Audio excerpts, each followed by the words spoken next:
السلام علیکم ورحمۃ اللہ۔ ہم لوگ قرآن کریم پڑھنا سیکھ رہے ہیں اور قرآن کریم کے اندر ہماری سورہ بقرہ چل رہی ہے اور سورہ بقرہ کے اندر ہماری 112 آیتیں مکمل ہو چکی ہیں الحمدللہ۔ آج کے سبق میں ہم آیت نمبر 13 پڑھیں گے، تو چلیے سبق کو شروع کرتے ہیں۔ اعوذ باللہ من الشیطان الرجیم، بسم اللہ الرحمن الرحیم۔ وقالت اليہود لیست النصارى على شیء۔ وقالت قاف کو پر کر کے پڑھنا ہے، لیست نون کے اوپر تشدید ہے، غنہ کر کے پڑھیں گے۔ نصارى صاد کو پر کر کے بھی پڑھنا ہے اور ساتھ ساتھ کھینچ کر کے بھی پڑھنا ہے، اور را کو بھی کھینچ کر کے پڑھنا ہے۔ اس کو نصارى پڑھیں گے، نصارى اس طریقے سے نہیں پڑھنا ہے۔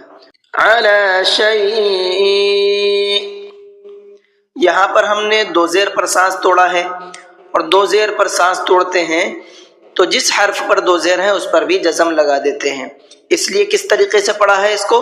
شیء۔ وقالت النصارى ليست اليهود على شيء وهم يتلون الكتاب۔ وقالت النصارى، یہاں پر بھی سیم وہی قاعدے ہیں جو ابھی آپ کو بتائے ہیں۔ قاف کو پر کر کے پڑھنا ہے، نون میں غنہ کرنا ہے، صاد کو پر کر کے پڑھنا ہے، صاد اور را کو کھینچ کر کے پڑھنا ہے۔ علی شیء، یہاں پر دیکھیے لام الف کی علامت ہے، تو میں نے یہاں پر سانس نہیں توڑا ہے، اس لیے کہ لام الف کی علامت وقف نہیں کہلاتی ہے، وہاں پر وقف نہیں کیا جاتا ہے، اس لیے میں نے یہاں پر وقف نہیں کیا ہے۔ تو حمزہ کے نیچے تنوین ہے اور تنوین کے بعد میں واو آ رہا ہے، اور تنوین کے بعد میں واو آتا ہے تو یہ بھی ادغام یرملون کا قاعدہ کہلاتا ہے، اس میں بھی غنہ کر کے پڑھتے ہیں۔ شیء وهم یتلون الکتاب، یتلو لام کو کھینچ کر کے پڑھنا ہے، یتلون نہیں پڑھنا ہے بلکہ یتلون الکتاب۔ كذلك قال الذين لا يعلمون مثل قولهم۔ كذلك چھوٹا کاف ہے، شروع میں بھی اور آخر میں بھی، تو دونوں جگہ پر باریک کر کے پڑھنا ہے، پر کر کے نہیں پڑھنا ہے۔ قال الذين، قاف کو پر کر کے پڑھنا ہے، الذين کے دال کو سافٹ کر کے پڑھنا ہے، نرمی کے ساتھ میں پڑھنا ہے۔ لا يعلمون، عین کو حلق سے نکالنا ہے، مثل قولہم، مثل سا کو سافٹ کر کے پڑھنا ہے، نرمی کے ساتھ میں پڑھنا ہے۔ قولہم، قاف کو پر کر کے پڑھنا ہے۔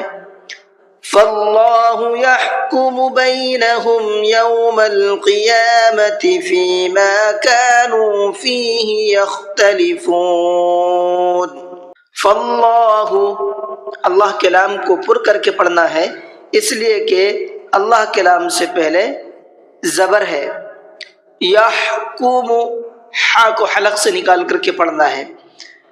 یوم القیامت، قاف کو پر کر کے پڑھنا ہے اور یا کے اوپر کھڑا زبر ہے، اس کو کھینچ کر کے پڑھنا ہے۔ فیما کانوا، فیما کانوا نہیں پڑھنا ہے، میم کو کھینچ کر کے پڑھنا ہے، اس لیے کہ یہاں پر الف مدہ ہے، الف ہے اور اس سے پہلے زبر ہے، تو جہاں پر ایسا ہوتا ہے الف ہوتا ہے اور اس سے پہلے والے حرف کے اوپر زبر ہوتا ہے تو اس کو تھوڑا سا کھینچ کر کے پڑھتے ہیں، یہ حروف مدہ کا قاعدہ کہلاتا ہے، تو اس کو کھینچ کر کے پڑھنا ہے۔ فیما کانو، کانو کے کاف کو بھی کھینچنا ہے، کانو کے نون کو بھی کھینچ کر کے پڑھنا ہے۔ یختلفون، خا کو حلق سے نکال کر کے پڑھنا ہے۔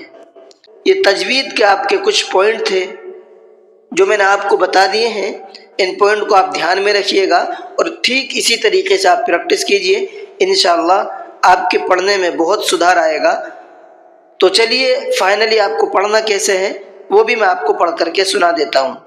وقالت اليهود ليست النصارى على شيء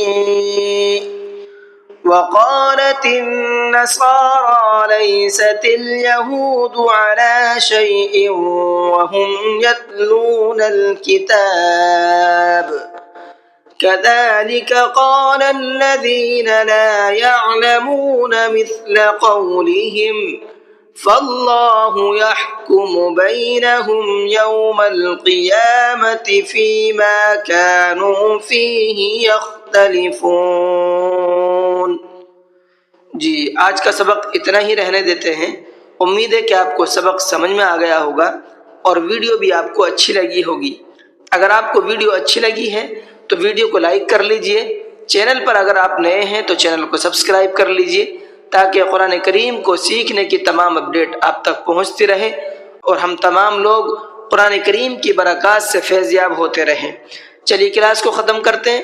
السلام علیکم ورحمۃ اللہ وبرکاتہ۔